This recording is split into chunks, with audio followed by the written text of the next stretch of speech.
Today on the big program, lots to get to, lots to talk about. What a fun weekend that we just had. Well, Georgia reaffirms Biden won, so Trump lost again. They counted the votes again, and guess what? The count came up the same. Donald Trump lost. And look, it was interesting that Trump was in Georgia over the weekend. Another super spreader event. Yay. Congratulations, Georgia. But weirdly enough, more about him than about, the big Senate race going on there. He got a little bit to it, but it was more just the love me fest, and calling on Georgia to set aside the election, which is weird. And we're in a very strange moment that, I'll be honest, I never thought in my lifetime we'd see this kind of behavior. And, there are some who've said, hey, the candidate should throw temper tantrums. And even I've said in the past of the Gore 2000 case that they should have put up a much more vigorous argument, that there should have been more to it. But, it was one of those moments where, you go back and you look at, Gore's response in the rearview mirror. He didn't want to rip the country apart. And he actually thought of something bigger than himself. And what we have is a guy who only thinks of himself. So is it a surprise that we're seeing the kind of behavior? No, it's not a surprise. I do think it's going to be interesting to see how the Republican Party deals with Trump if he leaves. Because there are still a number of House conservatives who are kicking and screaming. And there's Jim Jordan, the representative from Ohio, who's, there's no way Donald Trump should concede. No way. In fact, in January, he wants to continue to fight and have the House decide. And we're going to go old school. None of those votes. We don't need to hear from the people. Who cares about them? Because it really is just about pure power for these folks.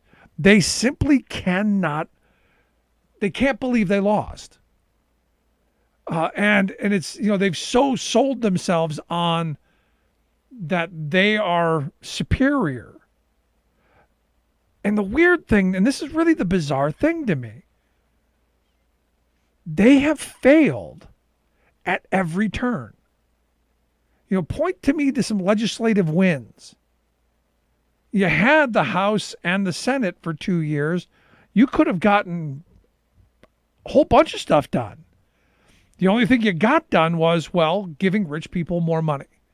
A massive, massive welfare bill for the very wealthy in corporate America.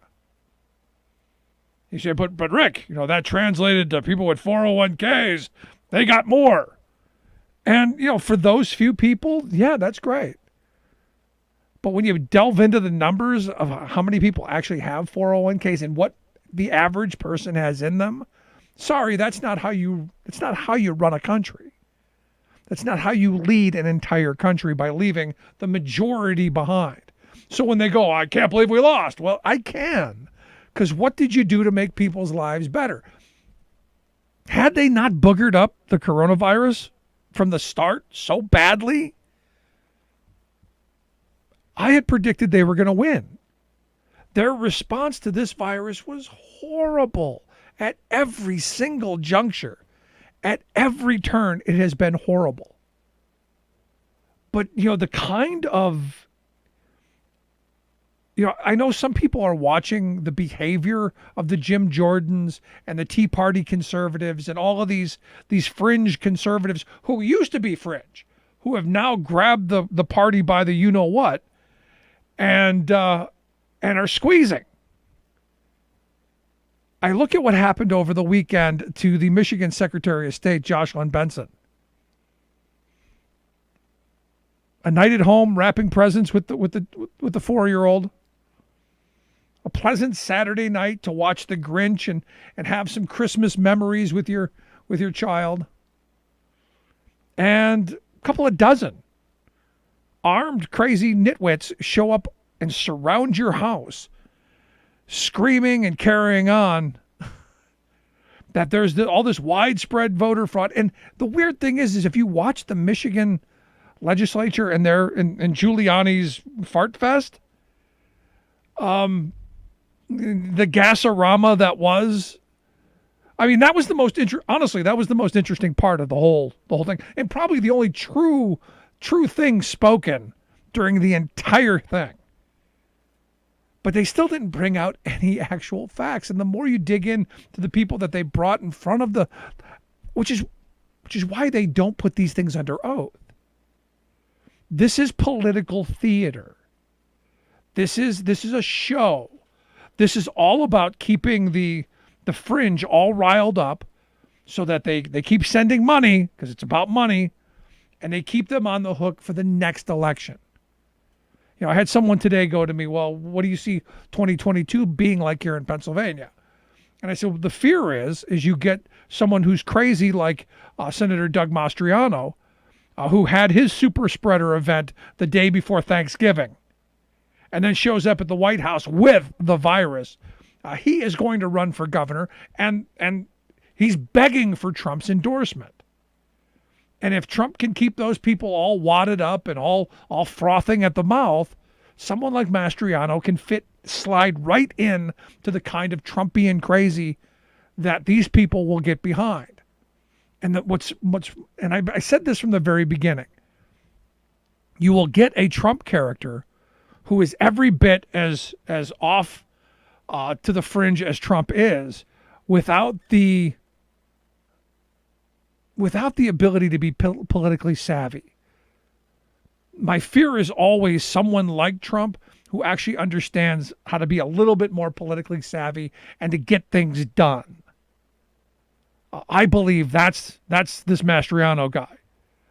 The perfect nightmare of a military background and a biblical speaker in the most fascist kind of policies. And truth be damned, it's about power. It's about that unadulterated power. And for me, that's what's scary. Because these people, rules don't matter to them. It's their will, it's their want.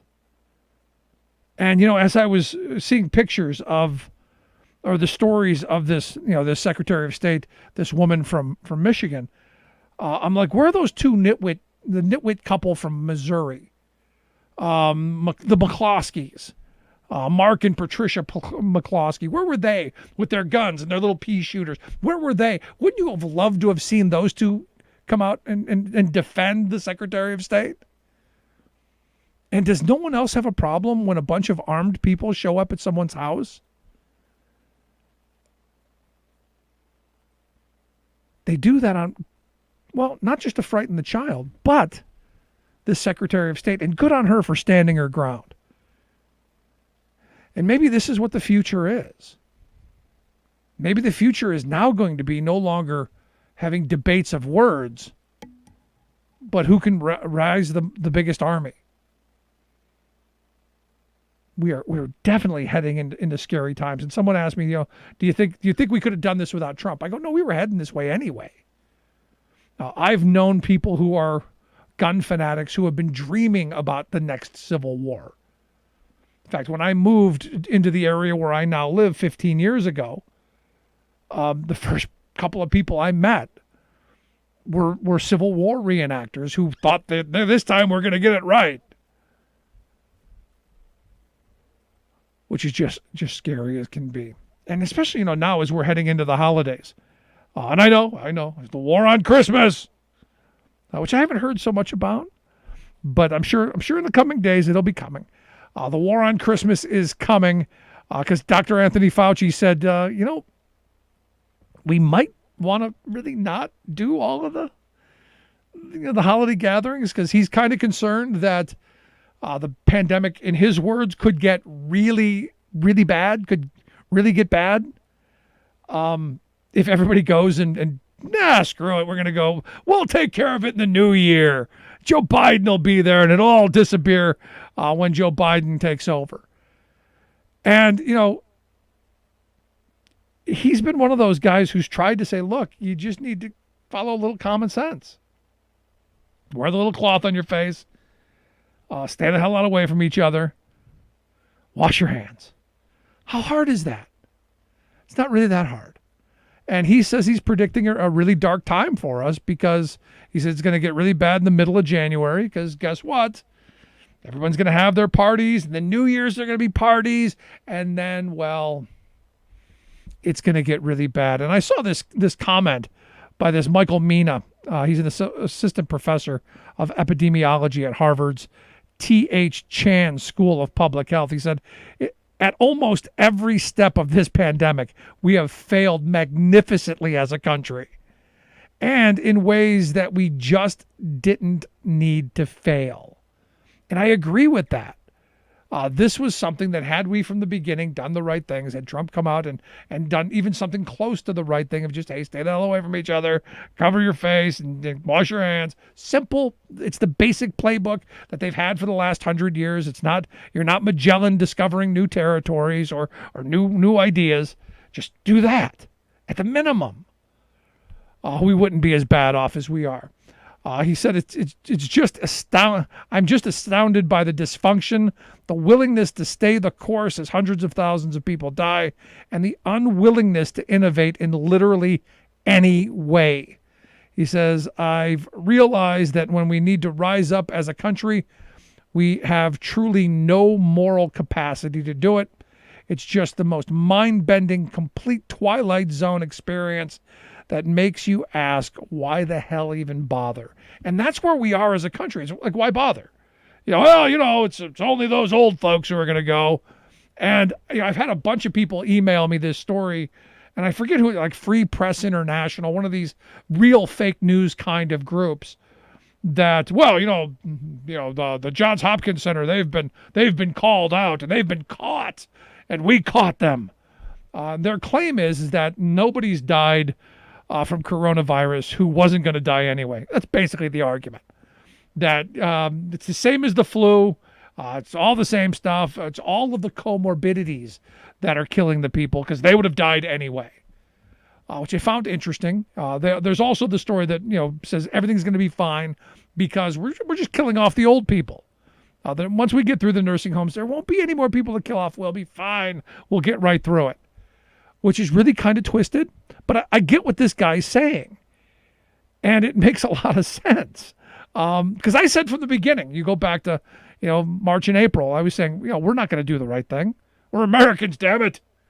I love the Winston Churchill quote. Americans always do the right thing after doing everything else first. And we are literally doing everything else first.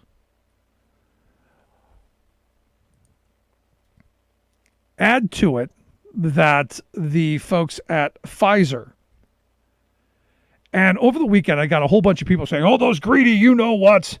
And initially I'm going, yeah, well, these greedy corporations, I'm with you. Greedy drug companies, yeah, I'm with you. Turns out maybe not so much. I mean, they're still greedy, don't get me wrong. But evidently the Trump administration turned down buying the next 100 million doses. I guess the Department of Health and Human Services bought 100 million doses of this 2-shot vaccine back in July. They were offered to purchase another 100 million doses and were, I guess, turned down. No, never mind, which gave them the okay to go sell it elsewhere. And they've already committed it elsewhere, which means that conceivably the one vaccine that has proven really effective, we're only going to get 100 million doses of, and we won't get any additional doses until June. And you go, what exactly was the thought behind this? Now, we've bought vaccines from, I guess, 4 or 5 other drug manufacturers. None of them have got the success, supposedly the success rate of this Pfizer drug. There's the Moderna, and there's a couple others. This is one of those moments where you go, wouldn't it have been better to buy it, stockpile it, and then as you didn't need it, share it?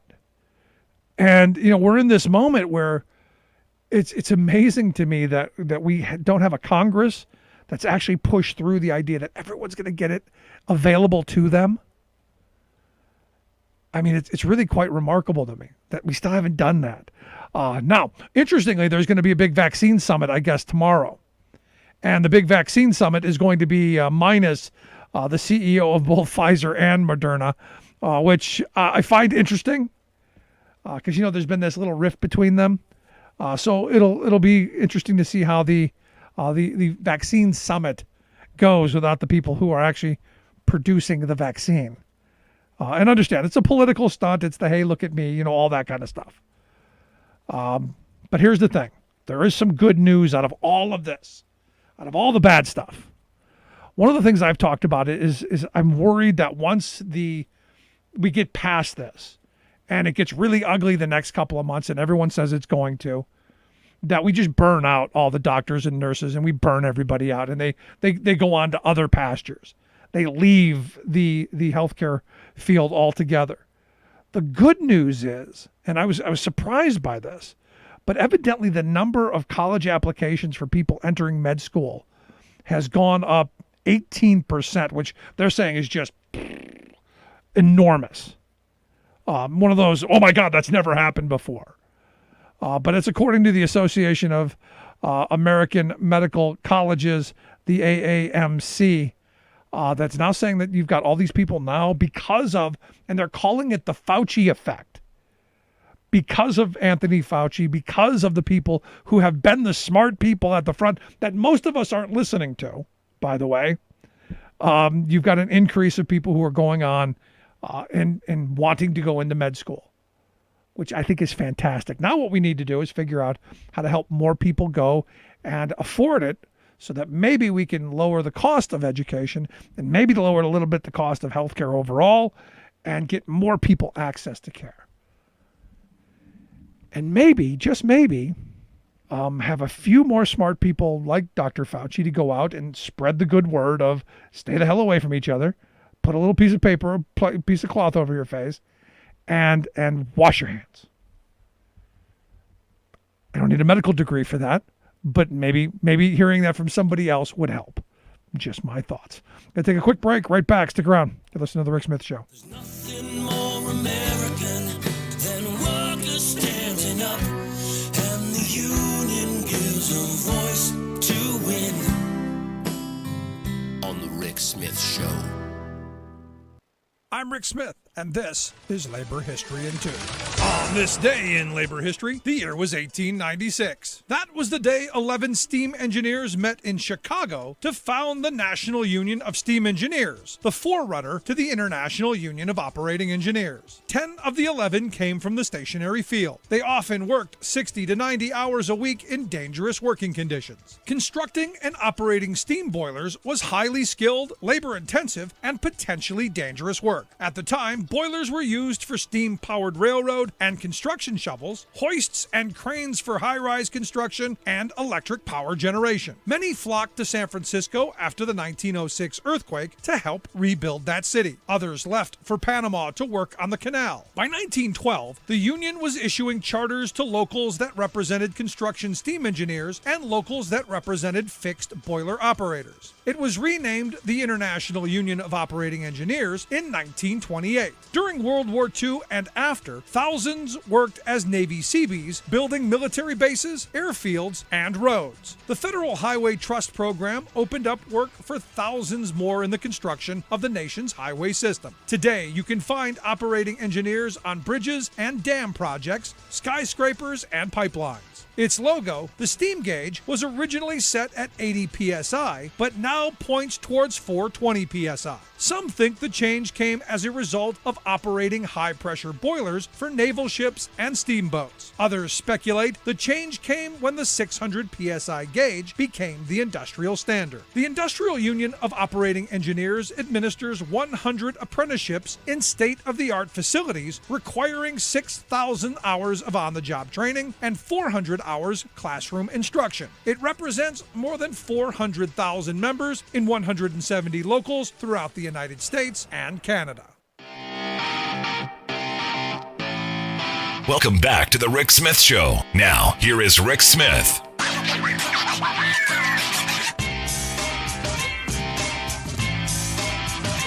So the AP headline I love this. Melania Antoinette. Evidently, today the White House has unveiled the tennis court project that they've been working on. Never mind, let them eat cake. No, we can't let them eat. Let them play tennis. Evidently, is the new one. But they've unveiled the new, bigger, more well-built pavilion. They spruced up the tennis courts and the children's garden, and obviously made the bigger pavilion for folks, not us. So it'll be just in time for the Bidens to take over. And look, I'm not against it. A couple of people got jobs for it. We need construction jobs. I think all of the wrong messaging. While we can't get people extended unemployment, while we can't seem to extend the moratorium on foreclosures and evictions, while we can't seem to get people the money that they need, especially in the coming months as the virus is going to get worse, we did have money to, redo the tennis courts. Yeah. Something seriously wrong here today. Anyway, here to share some thoughts on, how bad things have actually gotten, and one of their more recent reports on wealth inequality in the country. I've asked our good friend Chuck Collins to come talk with us. Chuck is the director of the program on inequality and the common good at the Institute for Policy Studies. Chuck, thanks for taking time for us. Rick, great to be with you. So, do you think we get to go play tennis when it gets a little bit better, when the virus taps down? We going to take up tennis afterwards, you think? I got to work on my backhand. It's not anywhere where it should be. Yeah, is that not every bit of the wrong messaging at this moment? I mean, I don't know. Yeah. It's part of it's definitely a symbol for just our. I think you said it well, Marie Antoinette. We're living in a bubble. It's crazy, but you guys just came out with a new analysis that from the beginning of the virus until the 24th of November, I think was your end date. We have accomplished as a country a goal that we've never done before, and I guess we should pat ourselves on the back. Our 650 billionaires. Have seen their wealth grow by $1 trillion. Yay for us, right? During the pandemic, and that the total wealth that this group has is $4 trillion. Now, what is that? Just to put it in perspective, the bottom half of all U.S. households, the 150 million households, 160 million households in the bottom half. Their combined wealth is $2 trillion. So these 650 billionaires now have twice the wealth of the bottom half of all U.S. households combined. That is shocking. Yeah, that's one way to think about it. These sad metrics are things that we watch, partly just to remind us that this is not normal. This is an extraordinary updraft of wealth that we've been living through for the last couple decades. But isn't this Reaganomics? Isn't the success of Reaganomics? I mean, the idea, as I remember as a kid, hearing Ronald Reagan talk about trickle-down economics, was if we give the rich guy everything, eventually something has to fall out of his pockets, and we can scramble and fight and scrap for what's left on the ground as he walks by. This is trickle down. We gave all the money to the people at the top. Will it start to trickle down at some point? Well, we're waiting. 4 decades of experimenting. You still hear people, preach the trickle-down gospel, but, we've seen the middle class implode, savings and home ownership go down for people in the middle, and this huge updraft of wealth to not the 1%, but really the top 1/10 of 1%. People with $30 million or more are the ones who are seeing the real gains in this economy. That's the trickle-down, gush-up dynamic. Now, there are people who say we can't afford another stimulus plan. I've had a couple of people say, we spent enough over the spring and in the summer. We just don't have any more money. And we're going to hear a lot of this going forward, Chuck. You know it. As soon as Joe Biden takes office, we're going to hear a lot of poverty talk, a lot of, hey, brother, can you spare a dime kind of stuff. they're going to tell us we don't have the money. I think we found some. Yeah, I think that's, you have to wonder that the deficit hawks, it's like locusts.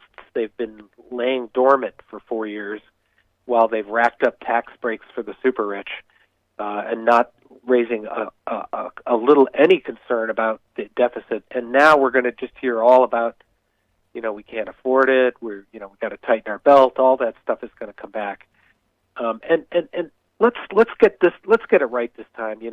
After the 2008-2009 Great Recession, we needed to do deficit spending. We needed to actually borrow and invest in infrastructure and jobs. That would have pulled our economy out of that rut much faster. And this time around, we just shouldn't fall for that austerity baloney. It's just going to be, we need to make some substantial investments, and the wealthy can pay more. And we can, I can identify several $1 trillion in new revenue that could be raised from that top 0.1%. I mean, if you just did a emergency one-time pandemic wealth tax just on the gains since March of the billionaires, and this is something Senator Sanders and Markey and Gillibrand put forward. They proposed a one-time 60% tax on the billionaire gains. Well, if it's $1 trillion, we're talking $600 billion just from the super rich, and they're still going to have $400 billion left. So that's one example where if you need an example of where the money's going to come from, there's one right there. Yeah. No, and you could use that money to invest in jobs and all that stuff, but also you could use that money to help people stay home through the next phase of this pandemic, which Dr. Fauci and others are saying we're heading into really, really very dark times. And in fact, I know a bunch of people who are labor leaders who are saying, their workplaces are now starting to get we're getting virus cases, and what do we do with people? What do we do with guys who are older and don't want to be exposed to it? There's all this chaos in the workplace where people who are still the essential workers are going to have to face this. And we've given them no clear direction. There's been no leadership from the top, and there are no choices. I mean, I know the Republicans love to talk about choices. There are no choices or options here for most working people. Yep. I mean, my daughter, actually, she's a librarian in Arizona, in a state where the leadership has been bad, and she has to face this choice as a young worker. Do I, if I've been in a situation where I might have been exposed, do I, stay home and not get paid? Do I get tested again and pay money out of pocket to get tested? These are the dilemmas that young workers and workers of all ages are dealing with. And just like you said, we could be, making the next 4 months a lot easier for people, giving them choices, giving them options, protecting people, and actually doing well in terms of public health. But we can't just sort of let people hang out to dry. We need to have more stimulus funds. We need to have unemployment benefits extended at a higher level. We need to have free testing. It's really that simple. It's not like and there's plenty of money that we could devote to that. Yeah, it's not rocket science. And I said right from the very beginning, back in March, that I would like to see people have options with unemployment. If you don't want to go and risk, going to work and catching something, you should have the option to stay home. And I think it would do a couple of things. I think it would force employers to be much more conscious about the workplaces and keeping things safe and doing the right things so that people will want to come to work, and it also force them to raise wages to compete with people being able to stay home. Now, the long-term solution, that is not. But to get through this next phase, I think something like that has to be given out and as an option. Absolutely. We did a look at the companies where the owners, the billionaires, are seeing their wealth surge. Walmart, Instacart, Amazon. These are Amazon CEO Bezos has seen his wealth go up $70 billion since the beginning of the pandemic. The three family members that own Walmart, the Walton family elders, they have a combined wealth of $212 billion. Their wealth has gone up 48 billion. These are companies that can afford to pay hazard pay, paid family leave, bereavement. These are wealthy companies. It's not like everybody's like going through some kind of economic downturn together.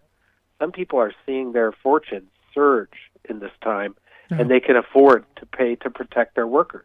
The most obscene thing I remember, and I haven't heard anything in a while about this, but this is going back about 10 years ago.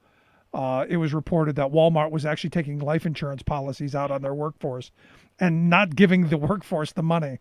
It was actually something that was going back into. And there's part of me, and it just popped into my head that I remembered that. I gotta wonder if that's still going on. Yeah, me too. I remember that very well. I mean, this whole idea that you can take out insurance policies on your employees without them knowing about it just seems kind of wrong, and where they're not going to be the beneficiaries. It's twisted. No, I mean, especially now in this moment, where you go, they're competing ideas of will you keep a safe workplace? Because I look at Mitch McConnell and the Republicans, who seem hell bent on immunity for employers. And look, I don't want employers who are doing the right thing and honestly trying. Being sued and all of that, but I want somebody held accountable for not doing anything, and I feel an immunity shield would just go, it's your fault. You could have gotten it anywhere. Yeah. I mean, I was just talking to an Amazon worker who was telling me that they've hired 250,000 new people in the last couple months. They've pushed people into the same kind of warehouses. It's almost impossible to do the kind of protection and social distancing. They are investing at least in masks, which they weren't till the middle of April. And these workers, every time somebody walks into their warehouse and gets exposed and fails a test, they get a text. Can you imagine just sitting at your workstation getting half a dozen texts a day saying somebody else is in the plant that tested positive for COVID? We don't know who it is. We don't know where they're working, but we're just letting you know. It's like, why don't you invest some of those billions in protecting your workforce? Yeah. The people who are creating the wealth and serving their customers right now. Do you see any possibility of getting another stimulus done by the end of the year?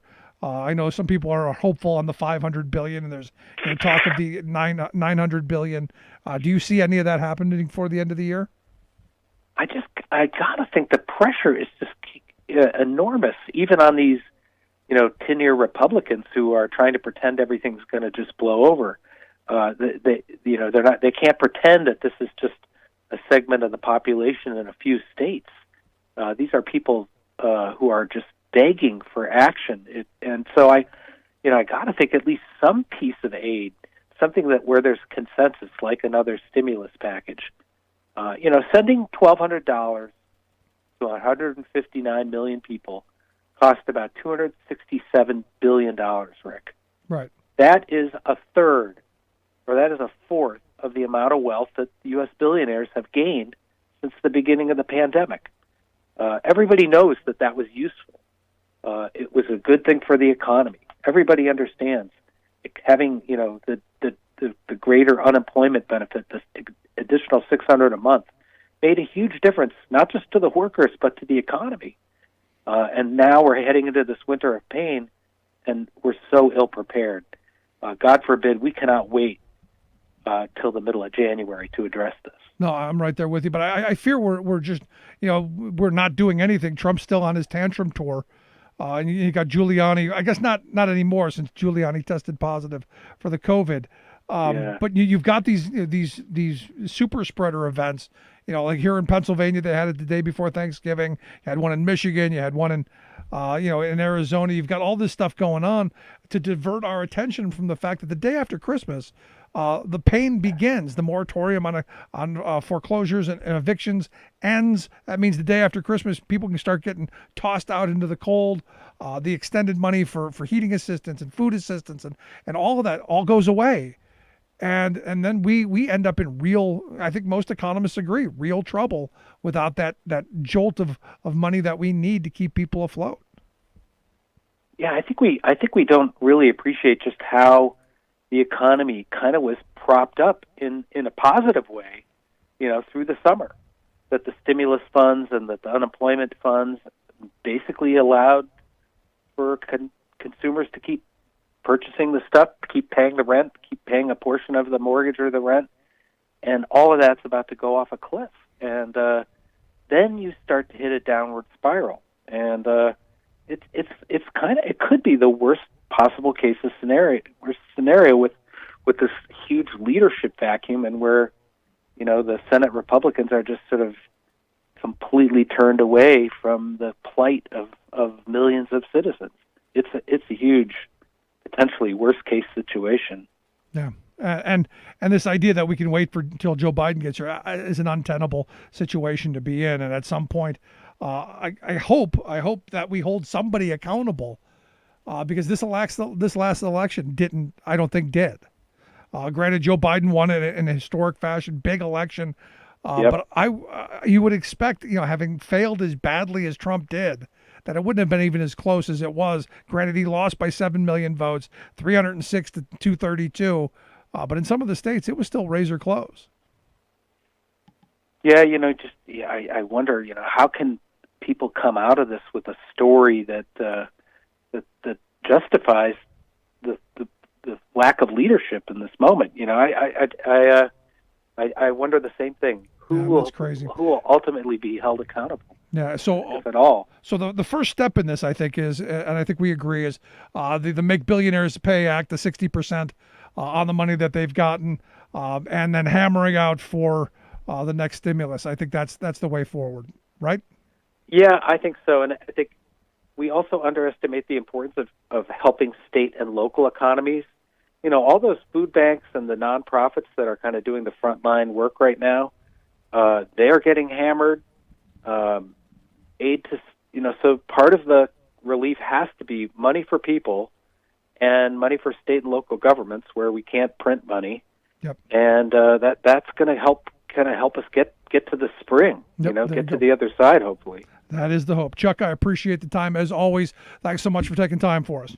Rick, thanks for having me. Good stuff. Chuck Collins, Director of the Program on Inequality and the Common Good there at the Institute on Policy Studies. Quick break, right back. Stick around. You're listening to The Rick Smith Show. Remembering that united we bargain, divided we beg. Rick Smith.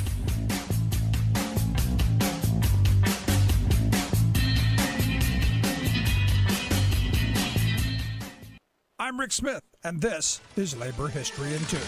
On this day in labor history, the year was 1907. That was the day that troops from the 22nd Infantry arrived in Goldfield, Nevada, on the orders from President Teddy Roosevelt. 1,900 gold miners organized by the Western Federation of Miners were on strike. They walked out in late November when cash-strapped mine operators began paying them in scrip. Local 77 held considerable power in the mines and the town for 2 years. They had won the 8-hour day both for their members and established it as an industrial standard throughout Goldfield. By 1907, the mine operators and Nevada Governor John T. Sparks had had enough. Wobblies were on trial elsewhere, falsely accused of murdering Idaho Governor Frank Stautenberg for his role in the 1899 miner strike in Coeur d'Alene. Many miners in Goldfield had been active in that strike. Sparks feared that with no force capable of protecting the operators, another mine war was inevitable. The mine owners convinced Sparks that the miners were heavily armed and capable of dynamiting mine property. At the same time, the operators tried to provoke Local 77 miners to engage in illegal activities for which they could be arrested. They also used the financial panic of 1907 to pay workers in scrip and as a pretext to smash the union, even though the gold standard remained relatively stable. The owners then made their moves. They reduced wages and threatened workers with mass firings and strikebreakers. But the union remained disciplined and peaceful during the strike. It was clear by the following March that the presence of federal troops gave the mine owners the impetus they needed to drive Local 77 miners out of the mines and out of Goldfield. Labor History in 2 brought to you by the Illinois Labor History Society and The Rick Smith Show.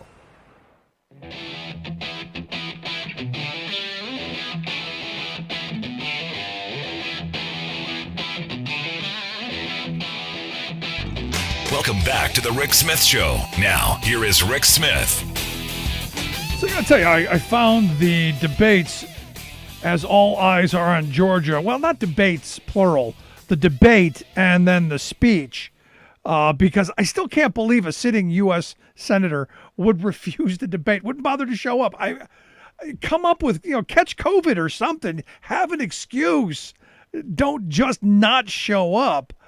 So that your opponent gets, I think it was 26 minutes that Ossoff had to basically ask himself questions, which is just weird. And the question is, why only 26 minutes? Wouldn't you just stay there for hours? Just crazy. Now the other debate with Ann Coulter, what's her name? Kelly, the appointed one, Loeffler. She actually did much better than I thought she was going to do, which is kind of frightening. And here to share some thoughts on, what's going on in Georgia and the debate and the speech, I've asked Kevin Harris to come talk with us. Kevin is the Chief Campaigns Officer for People for the American Way. Kevin, thanks for taking time for us. Absolutely. Thank you for having me. So what did you think of the debate weekend? Were you as surprised as I was that Purdue didn't bother showing up? It's hard. It gets harder and harder to actually be surprised by a lot of the stuff that we see coming out of the Republican parties nowadays. But I do have to admit that I was a little bit surprised by that. It's just not often where you see in a campaign someone willing to cede that much to their opponent, to literally just give them free airtime. Right. I mean, he bailed. It's crazy. He bailed during the general, but he had an excuse. Yeah. He was going to go meet with Trump, and they were going to have their love fest and all of that. That's an excuse. Right. There was no excuse here that I could find. Right. That's what we call a scheduling conflict on the campaign side. So he had a convenient excuse, but now there really was no excuse. And I think that, we really have to try to capitalize on that and basically make the point that if he's not willing to show up at a debate, is he really willing to show up on a lot of these issues that we need him to show up on in Washington? And I think you can make a case that he's been missing in action on a lot of these things. And so, I take your point about, Loeffler doing a little bit better. I mean, she absolutely did better than expectations by the mere fact that she at least showed up. Right. It, right? And so I guess when the bar is that low, you can't, if you do show up. But I'll tell you, as I watched some of the clips of her statements, while I don't agree with her, she was message disciplined. She didn't get rattled by the attacks that were many and often, and I thought for her base, she fed the red meat where you needed to, and she didn't look rattled when she got attacked. Yeah, I think it boils down to what you believe Georgia is. If you think that Georgia is the Georgia of yesterday, where Republicans just appeal to their base, then yeah, I can see how you could say she did a good job. But I believe that the electorate in Georgia is different, and that old school playbook won't work the same way that it used to. We got a lot more progressive and people of color on the voting rolls in Georgia, and I think that in previous times, some of the attacks that she used would certainly fire up her base. But now we're in a situation in Georgia where those attacks actually also motivate the Democratic base. And so I think for any good that she did herself, she also did herself harm because she helped to really sort of mobilize the Democratic side as well. I can tell you I was born in Georgia. I have a number of family members still in Georgia. My wife's from Georgia. And, I am an African-American male. And I can tell you that when she said I don't have a racist bone in my body, it really riled up a lot of African-Americans in Georgia. So for anything good she may have gotten out of that debate performance in terms of mobilizing her base, I think she equally did damage to herself because she also fired up a lot of Democrats as well. Yeah, and look, and you're obviously being from Georgia and have a lot of contacts there. I'm sure you know much more than I do about this. But from what I've read and what I've seen, when you have these runoffs like this, there's a huge drop off, and the concern is that the Correct. drop off is going to be on the Democratic side. So your point of her firing them up is probably maybe a good thing. Maybe they will come out and vote. Absolutely. And I think that, the last time we were in a situation like this was in 2008. And there are some key differences between 2008 and today. Number one, there are about 1 million more new progressive and Democratic voters on the voting rolls than there were 12 years ago. Number two, we were able to get into the runoff because we had historic turnout because of Barack Obama.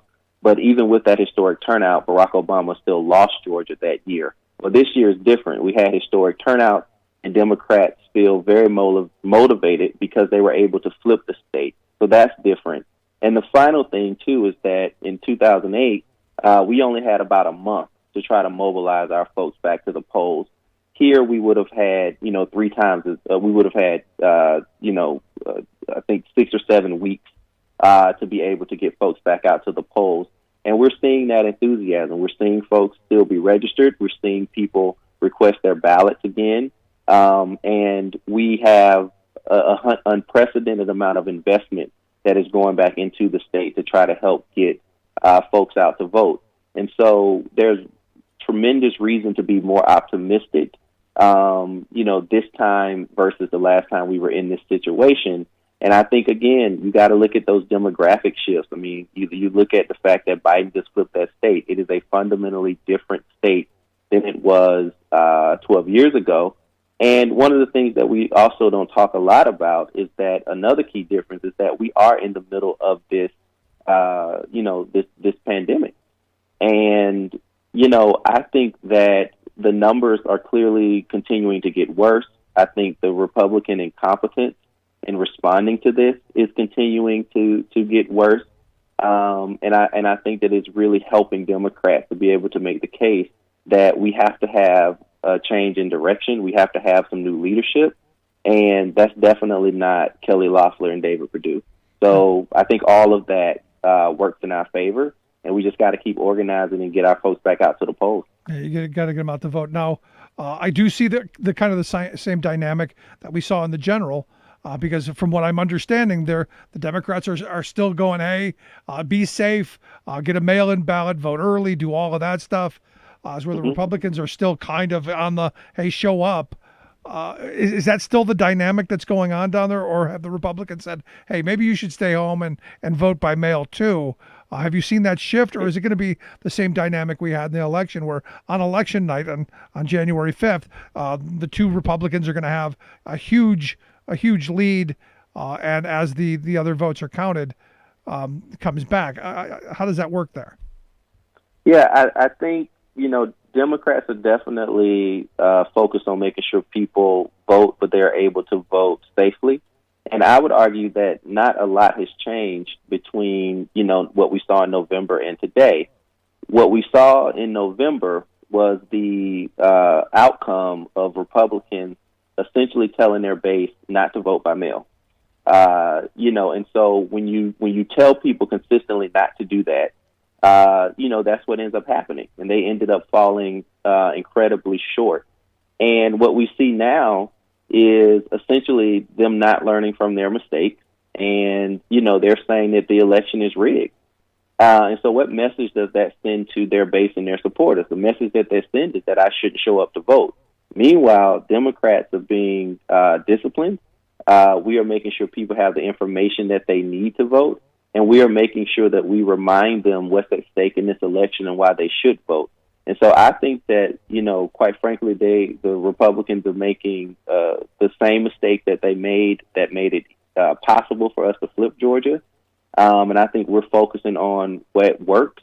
And I do think that it will pay off for us come January 5th. I hope so. You're listening to the Rick Smith Show here with Kevin Harris. He's the Chief Campaigns Officer with the group People for the American Way, pfaw.org, their website, if you want more on what they're doing. Now, Georgia has a Republican Secretary of State who's actually gotten some some credit from Democrats for being honest about Trump losing. Now there's also the undercurrent of that they did throw a lot of people off the rolls, and they've done some shenanigans.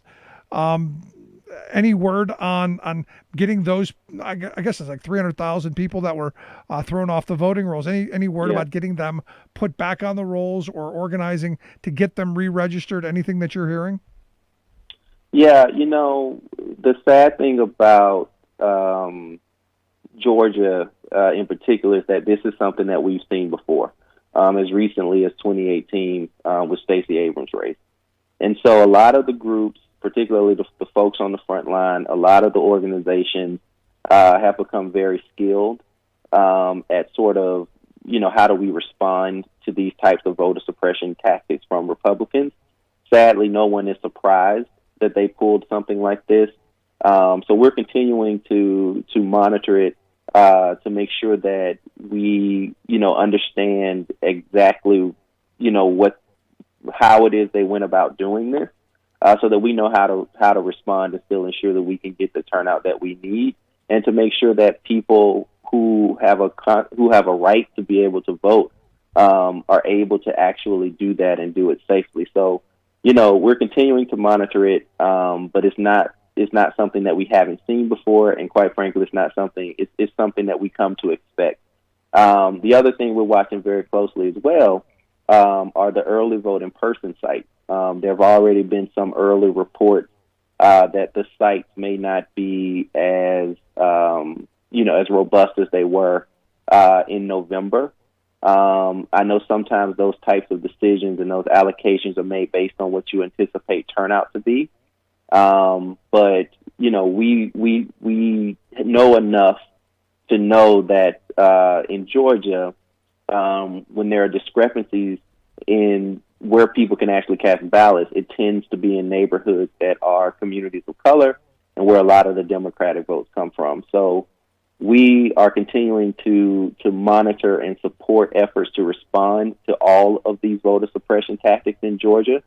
But an unfortunate thing is that we've all gotten quite skilled at it because this has just become the norm in a lot of states. And Brian Kemp in 2018, really helped make Georgia the voter suppression capital of the United States. And so we're continuing to monitor it. It was something that we've had to deal with before, and I'm confident that we'll be able to fight back aggressively and still get the job done. Now, you talked a moment ago about early voting. Is Georgia a state that counts the votes before? Do they run a running count up until Election Day? Because here in Pennsylvania, they didn't start counting the mail-in ballots until the polls closed. So that gave us one of these moments where Trump was ahead by 660,000 votes the night of the election, but they didn't count half the state's votes.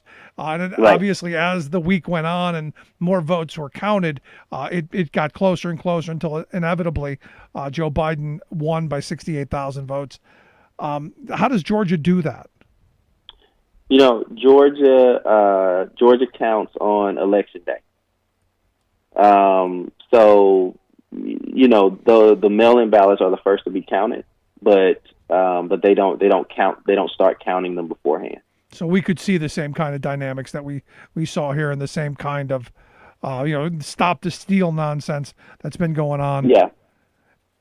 Yeah, I would expect that. I mean, they've continued to say, that there was fraud when there wasn't, because of the mail-in ballots and because the counting went on past Election Day, which is really something that is normal. It happens every election.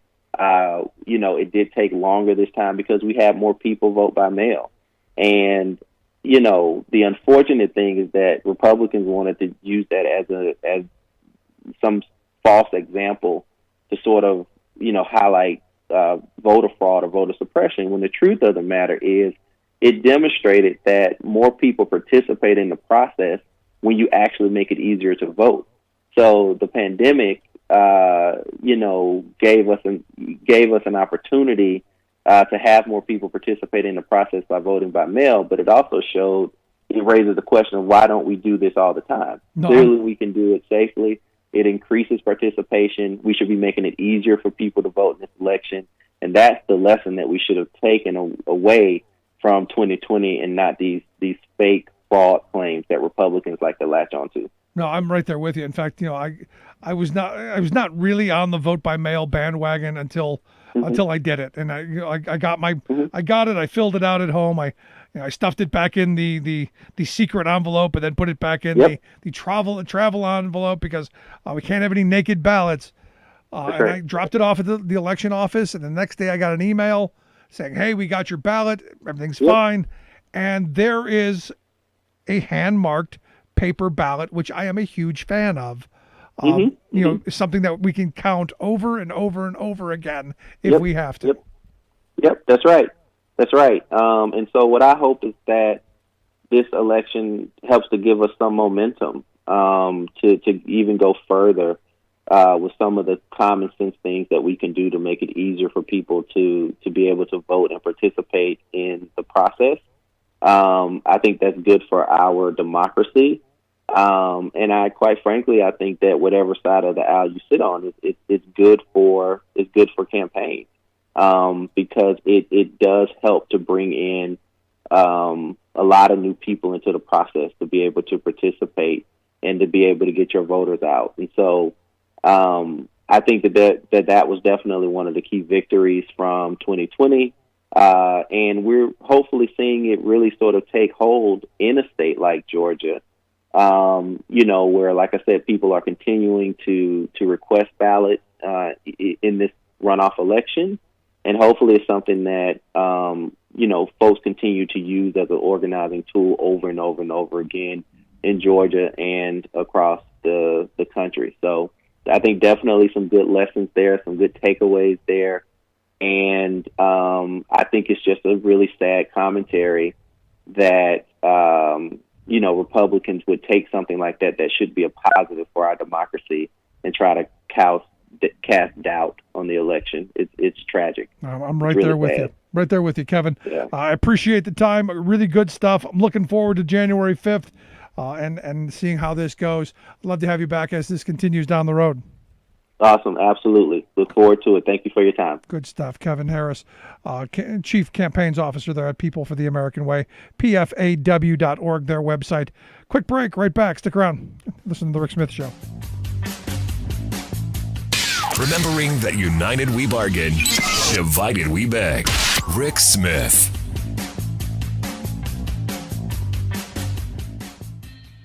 I'm Rick Smith, and this is Labor History in 2. On this day in labor history, the year was 1931. That was the day that protesters staged a hunger march on Washington, D.C. 1,600 protesters took part in the march. Communist organizers helped to organize the protest. One of the demands of the march was unemployment insurance for workers who had lost their jobs. The country was in the throes of the Great Depression, caused by the stock market crash of 1929. Far too many people had seen their entire life savings wiped out by the crash and subsequent bank failures. Millions were out of work and families were losing their homes. There was a growing anger in the country over what was perceived as President Herbert Hoover's indifference and ineffectual dealing with the crisis. The media focused on the communist ties to the D.C. Hunger March, but the idea of the March on Washington grew. The next year, a Pittsburgh priest led an army of 12,000 jobless men to the Capitol to demand unemployment legislation. Then that May, a former cannery worker named Walter B. Walters organized World War I veterans to protest in D.C. They called themselves the Bonus Expeditionary Forces. They demanded early payment of a bonus that Congress had promised them for their service in World War I. The movement of working people grew as a weary and hungry nation demanded action from its elected leaders. As a result, Americans voted President Hoover out of office in the 1932 election. President Franklin Delano Roosevelt was elected on a platform that the U.S. government should act to address the dire conditions of the millions of unemployed. Finally, in August 1935, President Roosevelt signed the Social Security Act into law. This act contained a provision for unemployment insurance. It was a major step towards establishing unemployment protections for workers in the United States. Gosh, our trasher-in-chief has really been busy lately, calling Kamala Harris nasty and calling our post offices a joke. But instead of trash talking, shouldn't a president be, running the government? Nah, that bores him. Besides, that's why he packed his cabinet with all those corporate lobbyists who are skilled at trying to rig our government to serve moneyed elites. Now, empowered by Trump, these special interests are our government, literally setting and running America's economic, environmental, health, and other public policies. And what a job they're doing. On us. Check out Andrew Wheeler, head of Trump's EPA. He had been the top lobbyist for a coal mining giant, constantly fighting environmental rules to make this notoriously foul industry clean up its act. Now, the befouler's lobbyist is making the rules, allowing big coal and other fossil fuel giants to pour more toxic contaminants into our air and water. Wheeler wails that his poor multi-billion-dollar former clients must be freed from burdensome requirements to limit the damage they do to the health of America's people and our planet. Burdensome? His latest edict frees oil and gas corporations from having to fix methane leaks in their wells, pipelines, etc. Fixing leaks is burdensome? Hello, if you had a gas leak at your house, would you not want to burden the company to come fix it? Not only is methane a potent greenhouse gas causing climate change, but Wheeler's don't worry about it favor to his industry buddies comes just as scientists have discovered that methane leaks are 2 to 3 times worse than his EPA has been reporting. This means the industry is driving us toward a climate crisis faster than anyone realized. This is Jim Hightower saying, talk about nasty. The Trumpeteers have turned government totally bass-ackwards, protecting polluters instead of people. Hightower's commentaries are brought to you by the Hightower Lowdown, the monthly newsletter with Hightower's take on what Wall Street and Washington are up to. For information, visit hightowerlowdown.org. Welcome back to the Rick Smith Show. Now, here is Rick Smith. So while Dr. Fauci is saying that the next month can be a really dark time, evidently one of the top advisors on Operation Warp Speed, a guy named Moncef Slaoui, I think that's how you say his name, he says, hey, things should be okay by the end of January. We should get all of the old people in the nursing homes vaccinated, frontline workers, and the old people they're the ones who are dying off here. So it's his view that by the end of January we could be okay. Either that or we just kill off all the old people. There's no one left, which is sadly 2,800 people yesterday, probably again tomorrow. Sad stuff. And I look at Texas, where Texas has now 4 times the number of daily cases that they had just 2 months ago. And vaccine can't come fast enough. The question is, will people take them? Here to share some thoughts on, the crazy of the virus. Also, some hope into the new election, into the new year. I've asked our good friend Propane Jane to come back and talk with us. Jane, thanks for taking time for us. You're welcome. Thanks for having me back. Got the vaccine, 100 million doses short of what we could have been had we bought more over the summer. But I now see this poll out, this new survey out from the Kaiser Family Foundation that says that Black Americans are only 17% say they're definitely going to get it. 49% said they're not getting it. Aren't people of color the one being most affected by this? Absolutely, and I think that's what's really dismaying about those polls. Just coupled with, in general, the skepticism that the American public has about taking the vaccine. But I think that stems from, very long-standing mistrust in the American healthcare system among Black Americans that, are disproportionately impacted by various, systemic lack of resources, lack of clinicians that actually understand how illness affects them individually, mistreatment, obviously decades of experimentation. You have the Tuskegee experiment that still looms large in terms of how people view the American healthcare system, Black people in particular. And so I think there's this sense among some Black people that they don't want to be guinea pigs, that they feel like this vaccine is rushed. They don't necessarily trust that something that, was initiated amidst the Trump administration can be trusted. And so I think that, not only are we dealing with these hurdles that have always been there in terms of the skepticism and mistrust, but when you have Trump's name attached to anything, even though for most people, when the vaccine actually does get distributed, Joe Biden will be the president, there's still that idea that, warp speed, which I think in many ways was a terrible name to call it, because it gives that impression that it was rushed. Right. And so I think that public health officials have a lot of work to do to ensure public trust, and I think that's why you see people like Barack Obama and Bill Clinton and George W. Bush saying that they're willing to take the vaccine publicly, have it televised, so that people can see these figures there that they trust getting the vaccine. But I think, another thing that concerns me in terms of the distribution is how, will people who even want to get it be able to get it? Because, as we're seeing with this rollout, like everything else we've seen from Trump, it's in a disarray. It's not really evident, how many doses are going to go out to each state. Is there favoritism in terms of which states are going to get the most doses? And how is that all being organized? At this point, I think there's a lot more uncertainty than there is certainty. Yeah, I mean, it's crazy, and this is where leadership matters. But you're right. How many people are going to be able to get this vaccine? And it's a 2-dose thing. So right. Are you going to be able to pay for it? Who's going to pay for it? When you're talking about the need of at least 70 to 75% of the population getting it, I'm of the mindset it should be absolutely free. There should be no cost to it. It's something we should make sure that everyone who wants it gets it.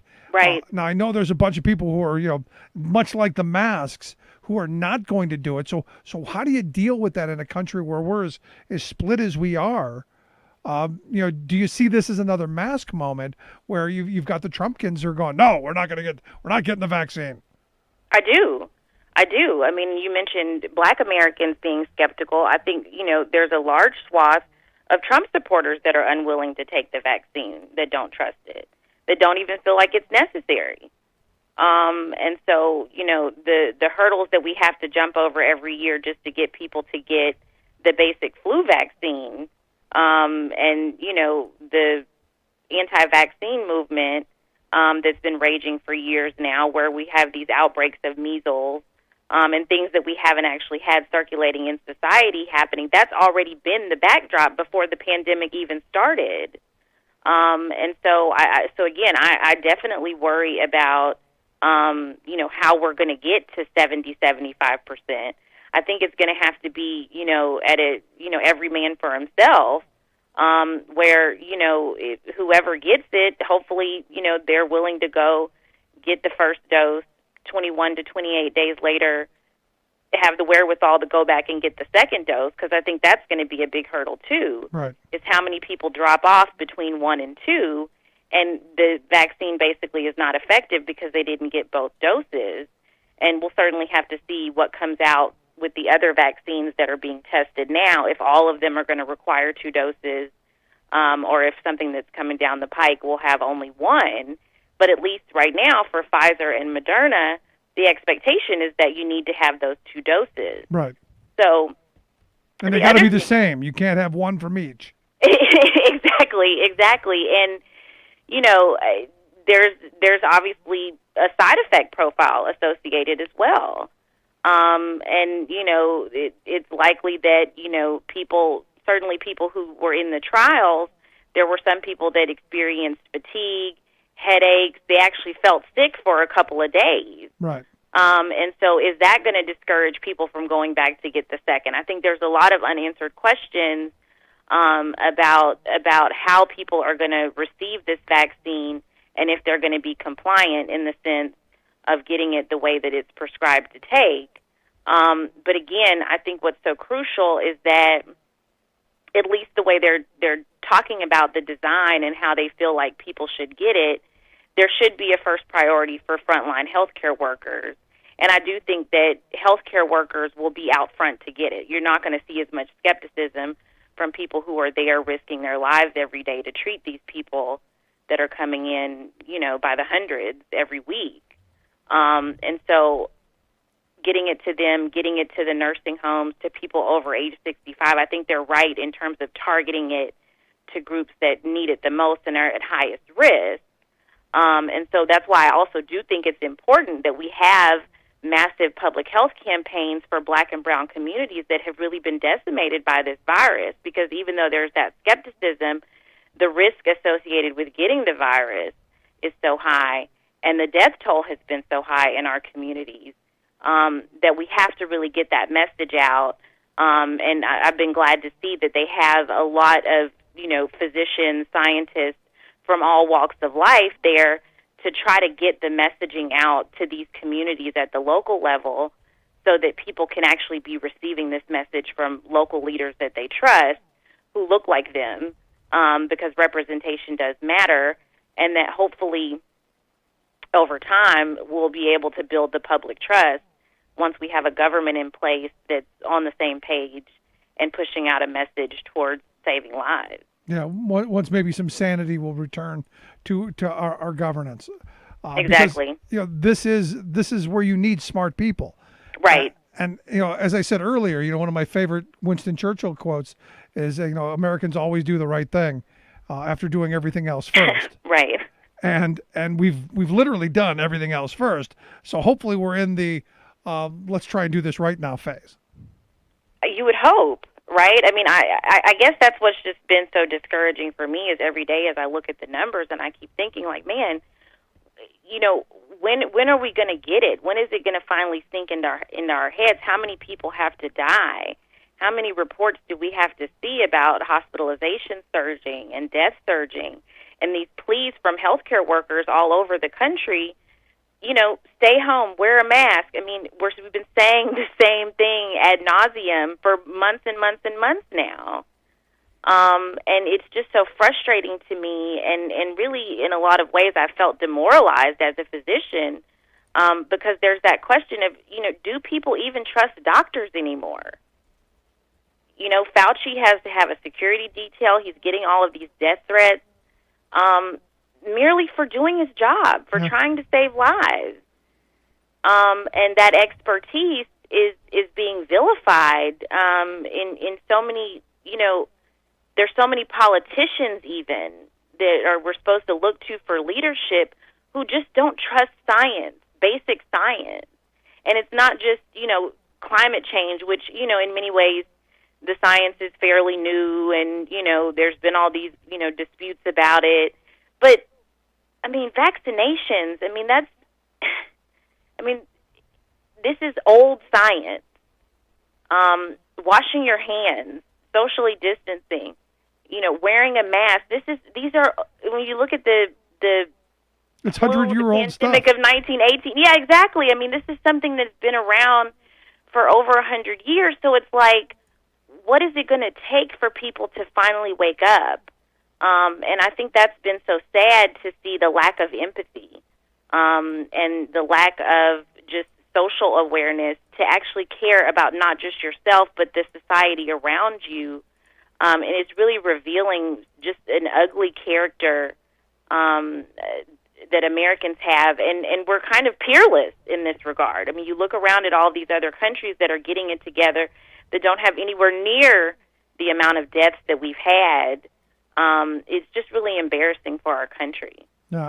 Today, in fact, the story broke that former Alabama state senator, a guy named Larry Dixon, Republican, 78-year-old guy, died of COVID.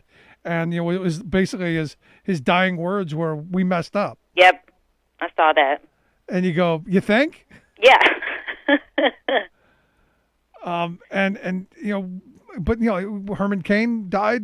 Yeah. Nobody missed a beat. Right. That was a hoax. He had cancer. That's what killed him. It wasn't the virus. And in fact, I get this this crazy right wing fake news group that sends me emails every day, and they're saying that the virus has killed nobody.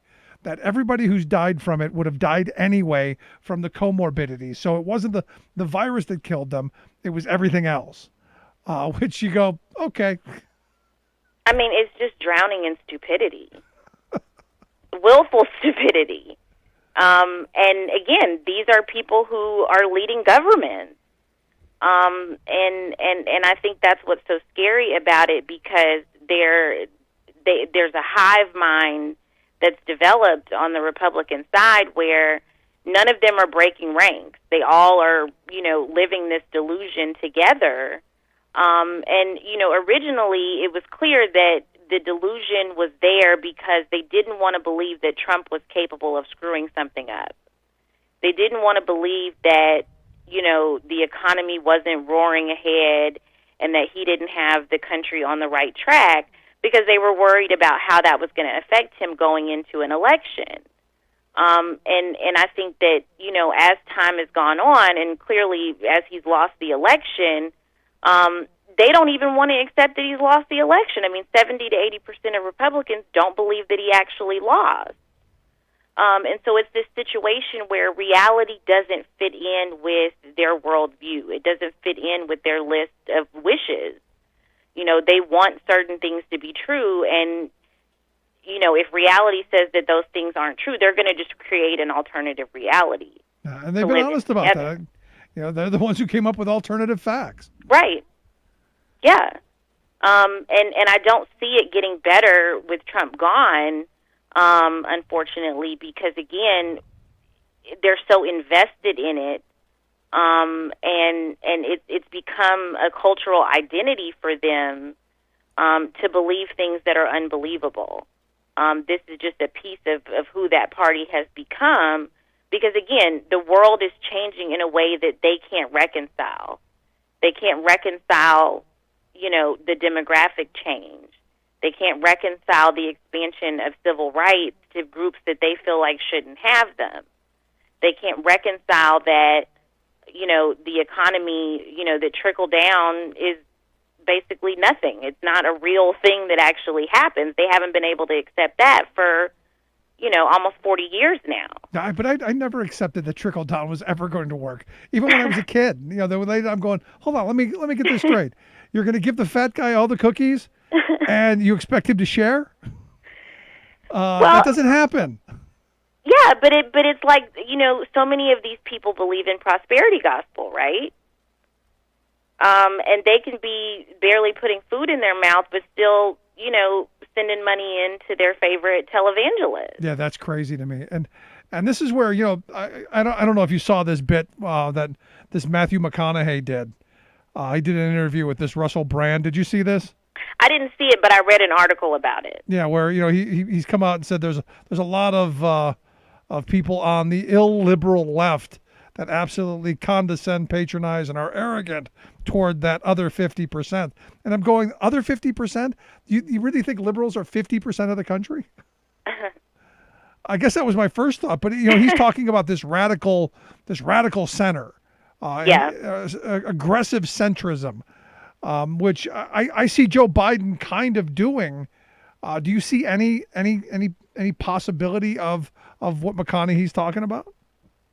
Well, I mean, I think that I think there's a large subset of our population that wants to believe that that common ground can be somehow found between the two extremes of our politics at this point. And maybe that could have been the case 30 years ago, 40 years ago. But I think now that the issues are so, I mean, it's such a stark difference between what one side wants and the other side wants. Right. We literally have one side that wants genocide and apartheid. And so, how do you find a middle ground with those people? You can't. See, I'm hoping you're wrong.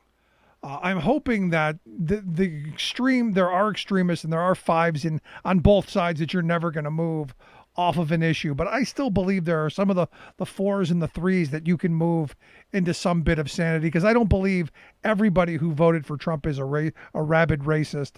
I don't believe, the old saying that, all races voted for Trump, but not all the people who voted for Trump are racist. I believe that. Yeah, I agree with you in the sense of the general voting population.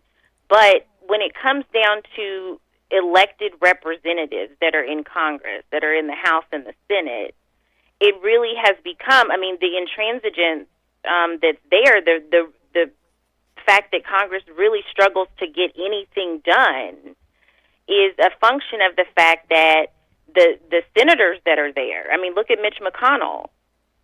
Nothing moves through the Senate because of this one man. Right. And so when you have these policies that, yes, if you look at gun reform, universal background checks, all of these things that the country actually, 70-80% of the country actually agrees on some of these things. So in that sense, I agree with you that on a number of issues, the country actually can come together. But I think the problem is when you get these people into office, they really are no longer beholden to the voters that send them there, and are more beholden to their corporate donors. Right. They're making decisions that aren't really based on what the public sentiment is. And so that's why I think in terms of actually getting policy in place, getting legislation passed, that's why we've been at an impasse for so long now. And ultimately, it's about getting money out of politics and in my view, banning corporate money and banning big dollar donors and all the stuff that's going on with these super PACs and all of that. At some point, right, you have to clamp down on that and make McConnell and the rest of them accountable to the rest of us, and also take ungerrymander things. Right. Yeah. And if you go back to Citizens United, we always say elections have consequences. A lot of these judicial decisions have consequences too. And I think you can actually look back and go, okay, how were things before this case was decided, and how have things been afterwards? And I think that's a very clear-cut example of the money in politics and how it has been so much harder to get things passed in the wake of that decision. And, they did it to prevent Hillary from becoming president. And as we've seen election after election, they're doing this to basically silence the people. And I think Trump, these overtures that he's making to try to overturn the will of the people, that's something that plenty of people who are in office right now would like to be able to do. And to not make it government by, for, and of the people, but to make it by, for, and of the corporations. Yeah, and that's weird to me because you listen to every one of these flag waving, Constitution swearing right wingers who say we the people, and then until now.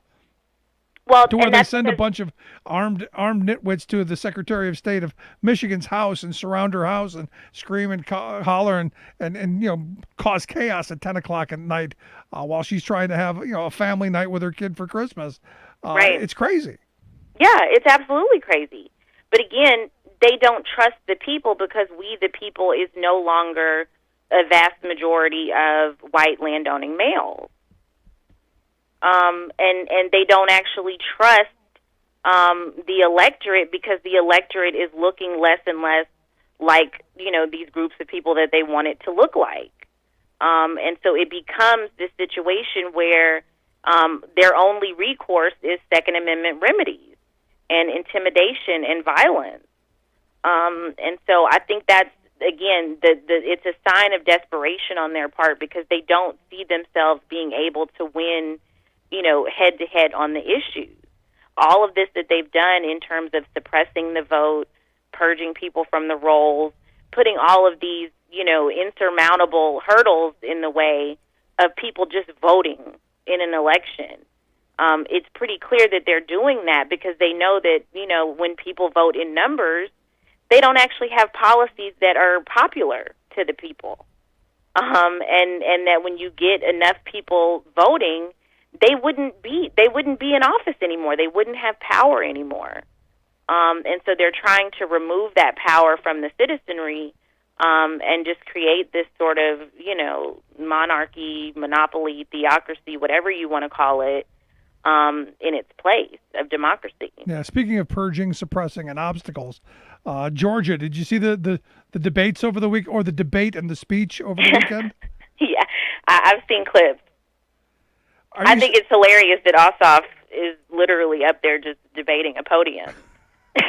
What I thought was even funnier is the network that carried it kept switching between him and the empty podium, and had a side shot of him and the empty podium.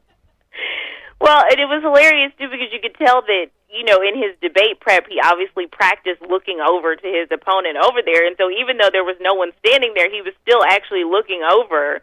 Bless his heart. I mean, he obviously did the best he could. But I think that's a stark, just reminder that on the one hand, Perdue doesn't really think he needs to be there because he has an R after his name, and he knows that Republicans are going to vote for him no matter what. And he doesn't feel like he has to answer to the people. But, I think it's also just the fact that he got his ass handed to him in the last debate and has been afraid to, show up toe-to-toe ever since. Yeah, but don't you come up with an excuse? I mean, the last time he bailed on a debate, at least, Trump had a little rally for him. Don't you make something up? Get COVID, something? I don't think he feels like he has to.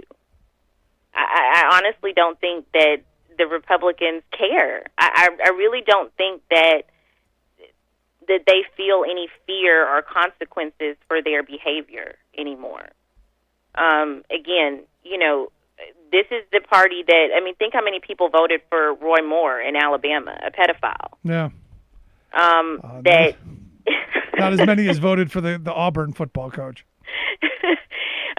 Ultimately, it becomes the point where, people are really just voting this cultural identity, and their cultural identity is Republican. And I think that, they have scared people enough, particularly in red states, of, all of these terrible things are going to happen if you put a Democrat in office, that they feel like that, that message stands, and they don't actually need to get up there and make a case for why they need to be sent back to D.C. Yeah, but doesn't that dynamic work the other way as well, where Democrats kind of, in Democratic states say the same thing about Republicans? Don't we demonize each other? Because, I guess the difference is when Republicans do get in office, they do terrible things. Never mind. I'm sorry. It's probably a dumb question. I'll go with your answer. All right. Let's. No, because my mind is now going towards 2022. And if a Republican wins here in Pennsylvania, Pennsylvania will be a right-to-work state immediately, if not sooner. Right. And that's a horrible thing to happen for working people in this state. Every place where it's happened, working conditions have gotten less safe. Benefits have gotten harder to attain. Wages have gone down. All the negative things that you would expect in the workplace happen to those places. But profits go up, and I guess that's the good thing, right?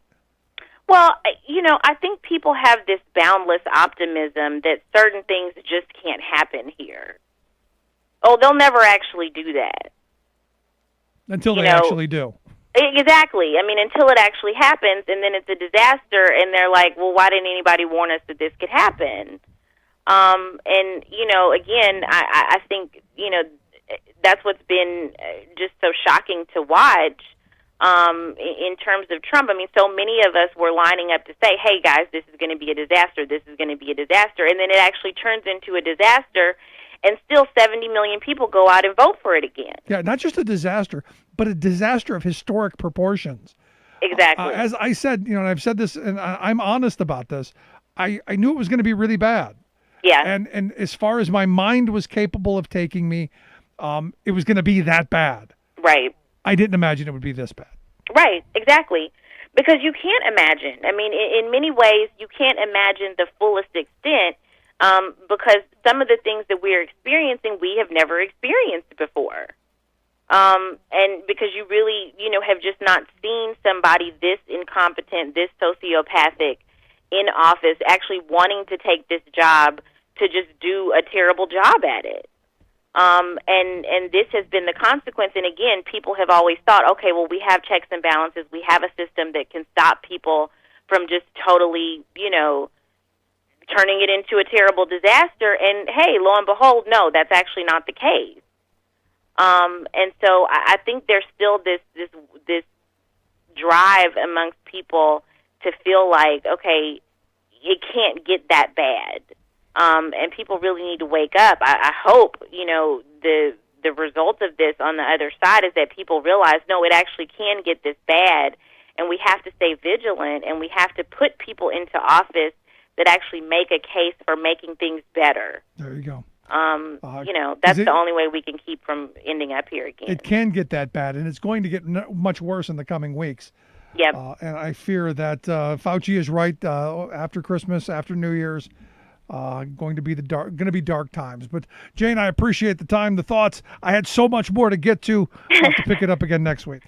All right, you take care and be safe. Good stuff. Our good friend Propane Jane. Quick break. Right back. Stick around. You're listening to the Rick Smith Show.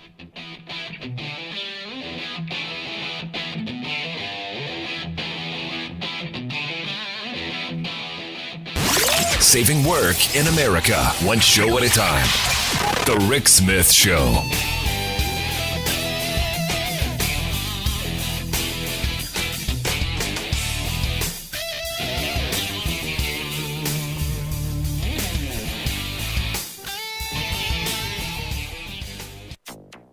Let's face facts. The state of our planet is broken. Humanity is waging war on nature, warns United Nations, and should knock it off. Microplastic pollution found on Mount Everest. ExxonMobil announces massive cuts in spending and value. Plus, be on the right side of history, be part of the solution we must collectively deliver for the next generation. New Zealand declares a climate emergency. All of those emergencies and more straight ahead from BradBlog.com. I'm Brad Friedman. And I'm Desi Doyen. Stand by for 6 minutes of independent green news, politics, analysis, and snarky comment. One woman said, given the president's claims of vast voter fraud, what's the point? So his voters have finally started following the president's logic. Wait a second. If the election is rigged, why should I donate? Why should I even vote? Well, there's one thing I can always believe in. Windmills cause cancer. This is your Green News Report. Okay, Desi Doyen, the United Nations is telling us yet again that the planet is in trouble. Will we listen this time? Oh, who knows? But yes, that is what the United Nations said. Humans are waging war on nature, and governments must act swiftly and decisively to protect our only life support system. That's according to the United Nations annual State of the Planet report released this week. UN Secretary General Antonio Guterres on Wednesday laid out in stark terms the damage that humans have already inflicted on the environment on a planetary scale, from decimating animal and plant life, to pollution, to the destabilizing effects of man-made climate change, with increasingly apocalyptic fires, floods, and storms on every continent. Let's face facts. The state of our planet is broken. Humanity is waging war on nature. This is suicidal. Nature always strikes back, and is doing so with gathering force and fury. Fakest accent I've ever heard. The UN chief announced that the UN's central objective next year will be to build a global coalition to cut greenhouse gas emissions to net zero by 2050, including putting a price on emissions, ending fossil fuel subsidies, and taxing polluters. Guterres called the recovery from the coronavirus pandemic an opportunity for nations to reset their economies to solve climate change. He also struck a note of hope, noting that several major countries like China and the European Union have committed to net zero emissions by 2050. It is time to flick the green switch. We have a chance not simply to reset the world economy, but to transform it. I firmly believe that 2021 can be a new kind of leap year, the year of a quantum leap towards carbon neutrality. And speaking of pollution, microplastic pollution has been found near the summit of Mount Everest. Microplastics were found in all snow samples collected from 11 locations gathered near the peak of the planet's tallest mountain. Those are tiny fibers of plastic that researchers say most likely came from clothing and equipment used by mountaineers. The study confirms that humans are now known to have spread plastic pollution to the deepest trenches of the world's oceans and to its highest peaks. Also this week, ExxonMobil announced a stunning write-down of as much as $20 billion in assets in the fourth quarter and cuts to its spending over the next 5 years in what energy analysts called an acknowledgement that its investments in natural gas have not been as profitable as expected due to the collapse in energy prices. Over the past 5 years, ExxonMobil stock has declined by half, while the Dow Jones went up more than 60%. So the world's most profitable corporation, ExxonMobil, is not even close to the most profitable anymore. Correct. Sad. Wyoming's largest coal company, Peabody Energy, announced plans this week to eliminate health care benefits for many of its retired miners to save on costs. Peabody has lost 95% of its stock value in the last 5 years due to the global decline in coal use amid the shift to cleaner, cheaper natural gas and renewables.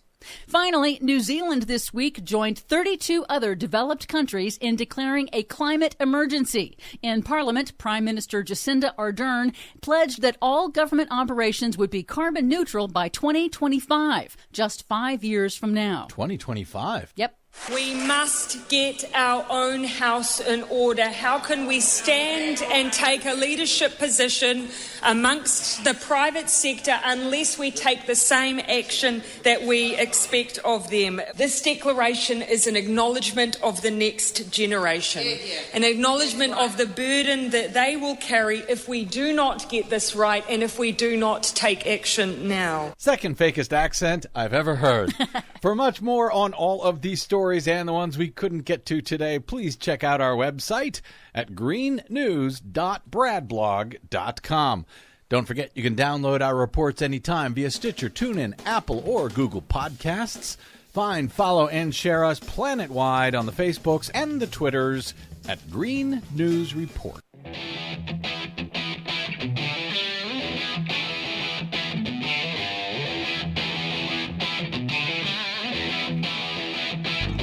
Welcome back to the Rick Smith Show. Now, here is Rick Smith. So sad news today. Paul Sarbanes passed away, senator from Maryland.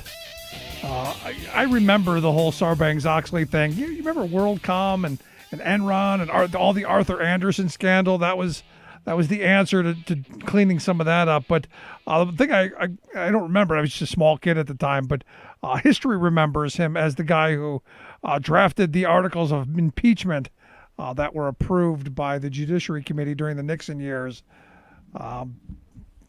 Too bad that they didn't actually go all the way through with that. But sad to hear of his passing. He was 87 years old. Anyway, here to share some thoughts on the top stories of the day, our good friend Bob Ney, former congressman, political analyst extraordinaire, and friend of the show. Bob, thanks for taking time for us. Well, thank you, Rick. So, any stories about Paul Sarbanes? Yes, I happen to have been on the Sarbanes-Oxley Conference Committee, so I was on that, and which was a fascinating conference committee. He was just a real gentleman, and I was very nice to me, and really knew his stuff. He really did. But yeah, I happened to be on that conference committee. And of course, Mike Oxley was the Oxley part of Sarbanes-Oxley. He was chairman of financial institutions, and then Mike Oxley passed away a couple of years ago at a pretty young age of cancer.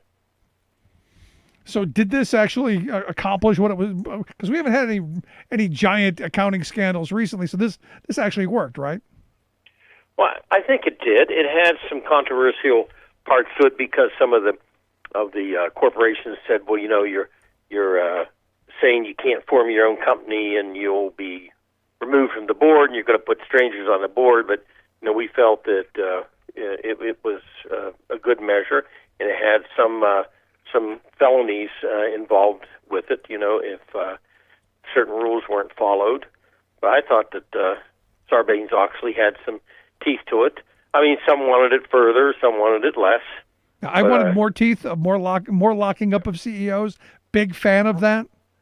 Well, yeah, I mean, that's another thing too. And we got what we could get on it. It was a complicated conference committee.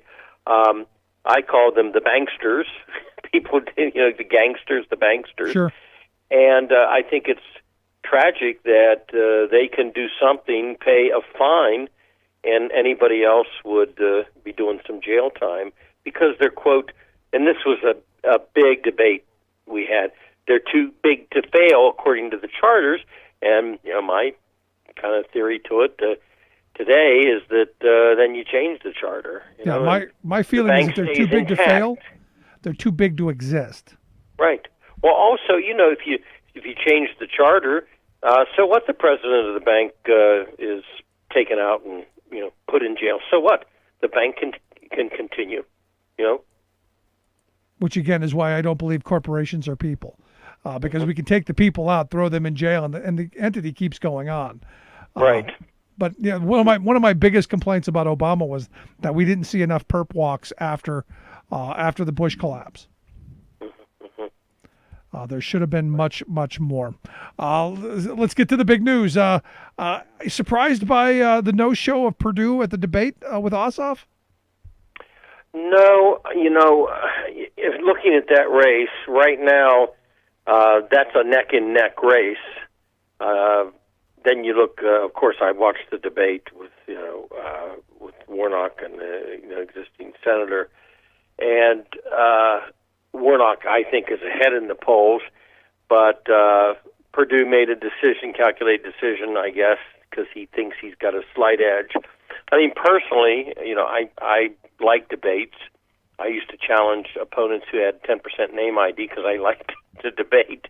Of course, the campaign would freak out over that, but I would like to have seen a debate. Yeah, I didn't want to just see the empty podium. Although, as I said a minute ago, I thought it was hysterical that the network who was, or the TV people who were doing it, actually would cut to the empty podium for a non-existent response and actually put them side by side. I thought that was pretty funny. I thought so, but I think he should have debated. But he's doing the strategy. He's slightly ahead. Perdue, I'm talking about, right? And he doesn't want to, I guess, do something to make a mistake or give more publicity, but I thought that, he gave him a lot of publicity by not showing up.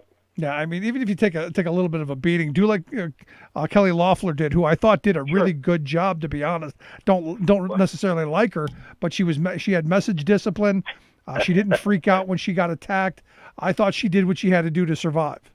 Message discipline, no kidding. I mean, it was a mantra. I know that she washed dishes. I know.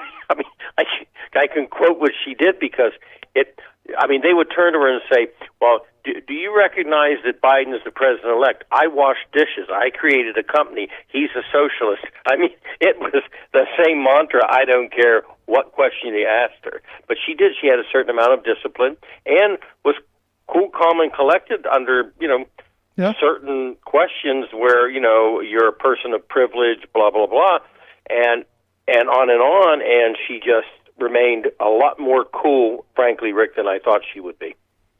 Yeah, I thought she did, sadly, because I hope she loses. But I thought she did better than I expected. Yes, same here. So judging on this from what we see, any predictions, or is this just way too close to call? It's too close to call. I think it's too close to call on. I thought Warnock. I should correct myself. I thought that the Reverend Warnock was slightly ahead. After the debate last night, I'm very curious to see how she follows up with media. Right. And when he wouldn't answer the court, additions of the Supreme Court. But you know what? I don't know. Maybe it's me, Rick. Maybe I'm wrong. I don't see that as a, if he said, well, we could consider adding more justices. I just don't see that as a gasp. Yeah. I don't know. No, I mean, I would say, that's a hypothetical that's probably never going to happen. Right. And we would have to look at it at the time, and right. Or ultimately just say, look, I'm not in favor of it, unless there's compelling evidence or a compelling reason to do it in the future. Mm-hmm. Or that I'm not sure right now where I would stand, but it's worth a look at it. Or you could do like some of my Republican friends who have run for office have done. I would go back to the people and I would get their thoughts on it. Mm-hmm. I always love that one. Right. Exactly. That's a good way of bailing out. You don't have an opinion. I'm just a representative of the people. Right. It's like if you ever go in a congressional office and they say, we're going to turn it over to our front desk person, you're done. That's the intern. You're finished. That is the intern. That's the intern. There you go. Let's move along. Evidently, Rudy's got the COVID. Well, I'm sure you saw the scene where he turned, this is so gross, he turned his handkerchief over and rubbed his face. Yeah. That was in front of the, what was it, the Four Seasons lawn care center he was at? I didn't watch it twice, but I saw it the first time, and it was just like, but he went to all these events, and he was unmasked around these people, and now he's got the COVID, and he's in the hospital. Of course, I really try not to second guess certain things. I have friends of mine that come out and say, well, he shouldn't be treated. Well, I'm not going to go there. That's not my call, not my monkey, not my circus. Yeah. No, I'm a big believer in bad karma, and I don't need that kind of bad karma. Right, exactly. But I got enough bad karma on my own. Right. Obviously, he was out there, around people when he should have been masked. It's that simple. Yeah. Well, he was here in Pennsylvania the day before Thanksgiving doing his whole dog and pony show. Right. And that's all it is a dog and pony show. Oh, and Rudy Giuliani, look, he was a hero in so many ways. He really was, with 911 in New York, and then he ended up taking money from the Mujahideen cult when they were still an official terrorist group, and that was the kind of the beginning where you looked at him and said, "Wow, he's doing that for money." And from there on, it just didn't get any better. Yeah, it's gone. I thought he hurt. Not that Trump had any legal standing in any of this, but I thought he further just disintegrated even the PR value of what they were trying to do in Pennsylvania and Wisconsin and Arizona, et cetera.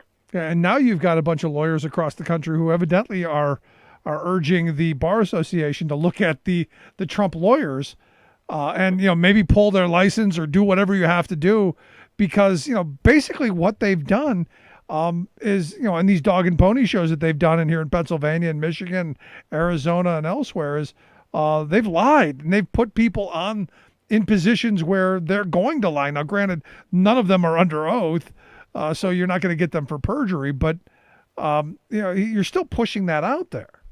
Well, they also did something else that would fall on the frivolous statutes, which I must admit are not enforced enough by the judicial system. It's sort of, in league with their own, attorney to attorney. But they stood there at press conferences and they would say, here's the fraud. Then when they would go into the court, they actually didn't present fraud. Right. In a lot of the cases. And that in itself, because of public statements versus what they went into court with, they could have banged the gavel and deemed them to be frivolous for their approaching court of not even bringing fraud to the court. Yeah, it'll be interesting to see what happens. Your license. Once everything calms down, once Biden is in office, and what eventually happens to these, to Giuliani, to the crazy woman, and that Ellis as well. You kind of got to wonder. But here's the thing that's got my attention. There's still Republicans in the House who are, saying that Trump should not concede. And you got Jim Jordan, the guy from Ohio, saying no way he should concede.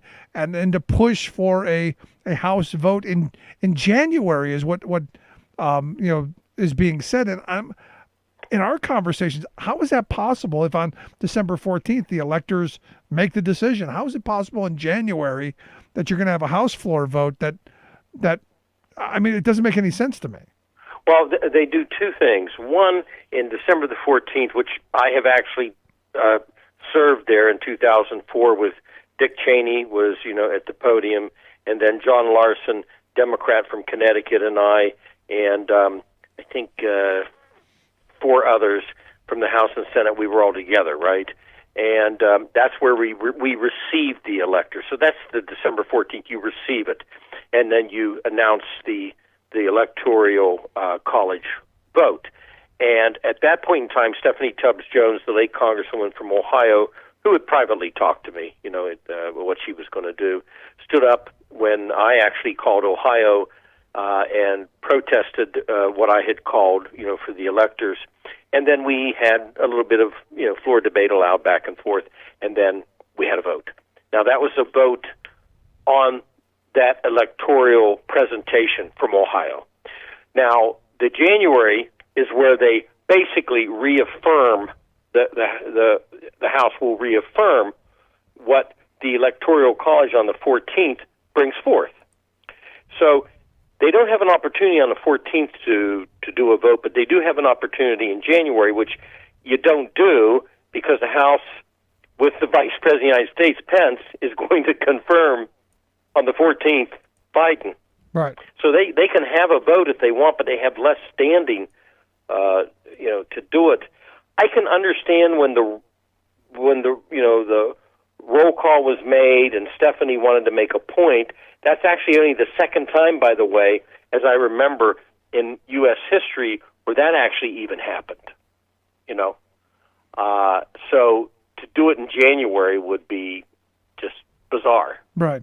But here's the thing. They don't have the votes to be able to do that then, do they? Correct. No, absolutely not. So all this is just smoke and mirrors then, because there is no conceivable way for them to do what they claim they want to do. Correct.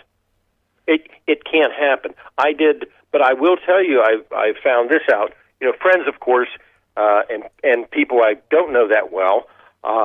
Some of the people from your show will send me Facebook Messenger questions, and I answer them all. And I've had some friends also that have said, they're supporting Trump. What's really going to happen? And I said Biden, and I tell them the process, December the 14th, and then January, Biden's going to be president-elect. But when I said that on a show on Sunday morning, I had people, it was a Facebook thing, a friend of mine has a show, and I had people coming on saying, I can't believe you're so disparaging. What they want me to do, make up something? He's going to be the president-elect. It cannot be changed. The Supreme Court is not going to consider a change. The floor of the House is not, if they have votes, I mean, there's a lot of members on the Republican side that are not going to vote against the certification December the 14th of what's brought from the Electoral College, on the floor of the House. So it's done. I mean, it's done. Yeah, there is no path for this. So even if Georgia were to decide we're going to, not that the governor could even do it, but if he just said, we're going to throw the election out, and maybe even run a re-election, it's still not going to matter because they didn't decide those votes don't decide anyway. Well, if you take Georgia out of the equation, correct, it does not change the outcome. Now, you can't say, let's do a hypothetical here, Rick. Let's say that something really did go wrong in Georgia. Let's say that, it did. Taking that into account, you don't say we're going to void Ohio, Pennsylvania, Arizona, California. We're going to void all those states because of Georgia. Right.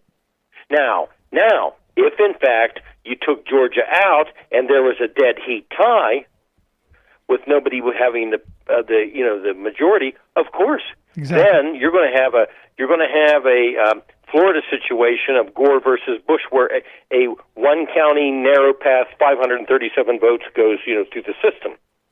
That's not what would happen. So if one state was corrupt, if one state actually did have fraud, it doesn't undo the votes. And if Biden has the majority, or if Trump would have the majority of the Electoral College, they would be president.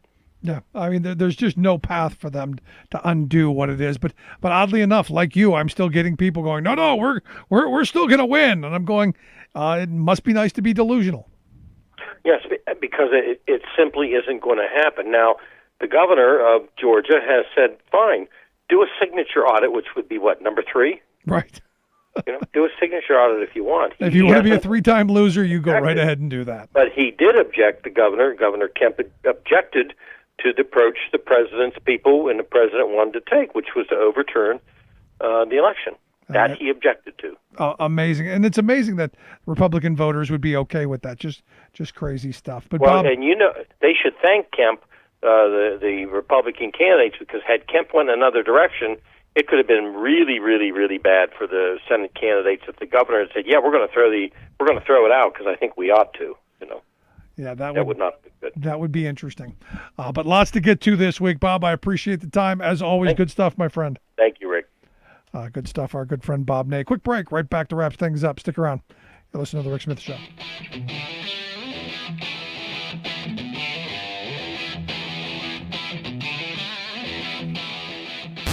Saving work in America, one show at a time. The Rick Smith Show.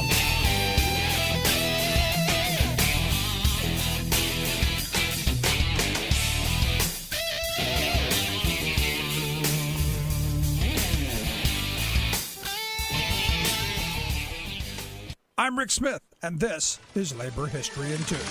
On this day in labor history, the year was 1907. That was the day that troops from the 22nd Infantry arrived in Goldfield, Nevada, on the orders from President Teddy Roosevelt. 1,900 gold miners organized by the Western Federation of Miners were on strike. They walked out in late November when cash-strapped mine operators began paying them in scrip. Local 77 held considerable power in the mines and the town for 2 years. They had won the 8-hour day both for their members and established it as an industrial standard throughout Goldfield. By 1907, the mine operators and Nevada Governor John T. Sparks had had enough. Wobblies were on trial elsewhere, falsely accused of murdering Idaho Governor Frank Stautenberg for his role in the 1899 miner strike in Coeur d'Alene. Many miners in Goldfield had been active in that strike. Sparks feared that with no force capable of protecting the operators, another mine war was inevitable. The mine owners convinced Sparks that the miners were heavily armed and capable of dynamiting mine property. At the same time, the operators tried to provoke Local 77 miners to engage in illegal activities for which they could be arrested. They also used the financial panic of 1907 to pay workers in scrip and as a pretext to smash the union, even though the gold standard remained relatively stable. The owners then made their moves. They reduced wages and threatened workers with mass firings and strikebreakers.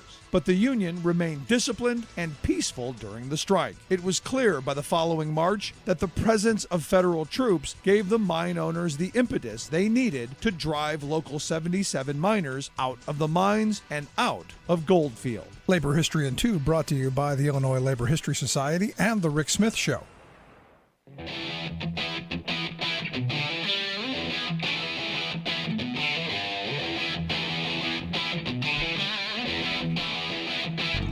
Welcome back to the Rick Smith Show. Now, here is Rick Smith.